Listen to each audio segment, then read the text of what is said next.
Hey guys, welcome back to my channel and welcome back to another Small Engines Questions and Answers. We're at the end of the summer and it's gone by really quick.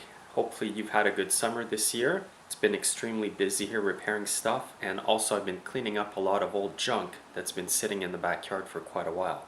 And here's some old junk I'm getting rid of. I'm going to strip them first and then actually send them to the scrap.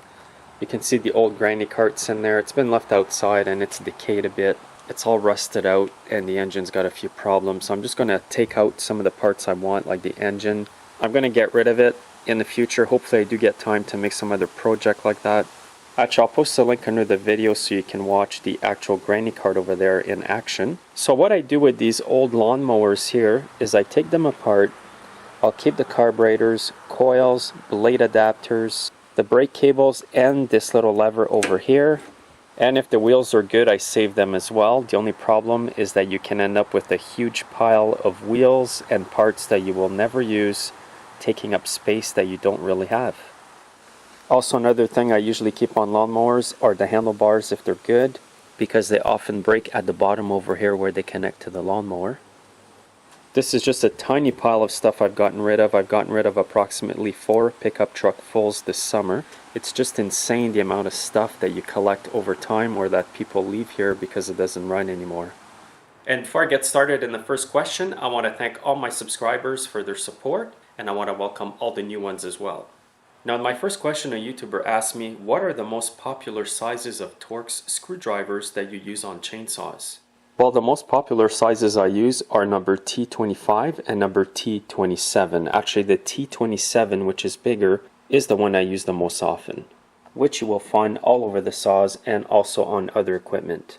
What I do recommend is that you get yourself a good set of TORX screwdrivers. These are made by Jet. It's the hard handle. I like the hard handle because you can wipe off the grease easily from them. The grease does not impregnate into these and then slip from your hands. And this set here goes from number T10 to number T30. And for more leverage, you can also buy a T-handle TORX screwdriver like this. In a previous Q&A video, I showed a Stihl FS trimmer like this, and the arbor at the end was missing from the shaft. Now in the video, I said that I was told by a dealer that he had to replace the whole shaft. That is incorrect. I just want to make a correction that you can buy just the arbor and press it back into the shaft. And I'll give you the part number for that directly from Stihl. It's 4140-640-1400, and it's called bearing housing. Basically, the part's just pressed in a little bit down the shaft. You pull it out and push in the other one, and that's it. It does cost between $25 to $30 here in Canada though, so make sure before you fix your trimmer that it's worth spending the time and money into it. Oftentimes though, you can find used trimmers that the engine is blown and just replace the complete shaft with the arbor already in it. If you buy one at a yard sale or a scrap yard, it's probably cheaper for you. In my next question, a YouTuber asked me if you can use the mojack, which you see right behind me. What that is a jack to lift up your lawn tractor. Now they're wondering if that can be used for zero-turn mowers. Well, my answer to that is definitely yes. Now I have the Pro model and I know it can be used because I have done it in the past. If you have the homeowner mojack, I'm not quite sure if that would do it or not. Just check with the manufacturer before you buy it. And the wheels sometimes on the zero-turn mowers are wide, so all you do is pull out the pins. There's one pin on each of these, and you can move it outwards or inwards depending on the width of your wheels. And it's the same on this side as well. And if you want more information on the mojack, just go to their website. It's themojack.com. In my next question, a YouTuber asked me, what do you typically do after putting a carb kit in a chainsaw if it won't idle and has no low end power? Well, usually after rebuilding the carburetor in a chainsaw or a grass trimmer, you're usually going to have to readjust that carburetor. So for example, if I go to throttle up and it dies, I'm going to go and turn out the L and the H screw slightly until it can power up. Now for top end speed, you're mostly going to have to adjust the H screw, which is the high speed. If your machine will not idle, usually you will adjust the L screw. And this screw over here, which is the third one, it's called LA. This screw here is used to adjust the actual idling speed of the engine. It does not interfere with the air-fuel mixture of the carburetor.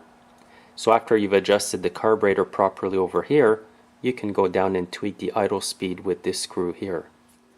So a tip to keep in mind is even though you've replaced a carburetor or rebuilt it, sometimes you do have to adjust it.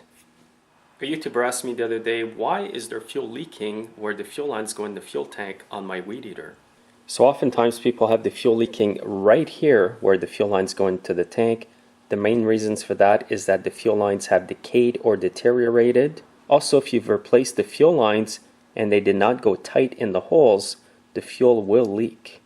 For example, if you just used any line and it's loose like this, the fuel will leak all around the fuel line and it is a danger. What you need to do is use a fuel line that goes in there nice and tight and squeeze it in there. And you can see that when the fuel line's tight like this is what actually creates the seal between the fuel line and the fuel tank so you do not get any leaks. As I mentioned earlier, these fuel lines will deteriorate over the years. They may become hard and brittle and they're not going to seal the fuel from the tank. Another question I often get asked is it normal to have play like this in my lawnmower shaft? And it seems to be normal because this lawnmower runs properly. You just don't want play on the sides because then that would mean that the bearing or the bushing at the bottom here is worn out. But up and down like this doesn't seem to cause any harm. And here's a close-up look at that play.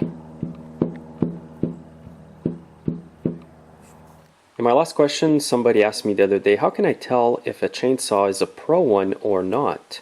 To give you an example, this is a Stihl MS260. It's a pro saw. You're going to notice on this one that the case is made of metal. And this saw here, which is a Stihl MS230, this is not a pro saw, and the case is made of plastic. And there will be a few less features on the one that's not a pro saw. This one here has no decompression valve. The MS260 does have one. And the engine on this one is a block that goes inside the plastic case. This one here, the body over here, is actually part of the crankcase. And for example, some of the saws that are not pro saws may actually have more cc's than some of the saws that are pro.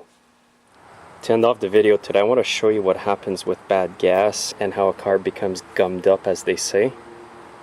Here's the bowl of this carb that's been on the lawnmower for a few years. It hasn't been used. They left it with the fuel in there and that's what happened.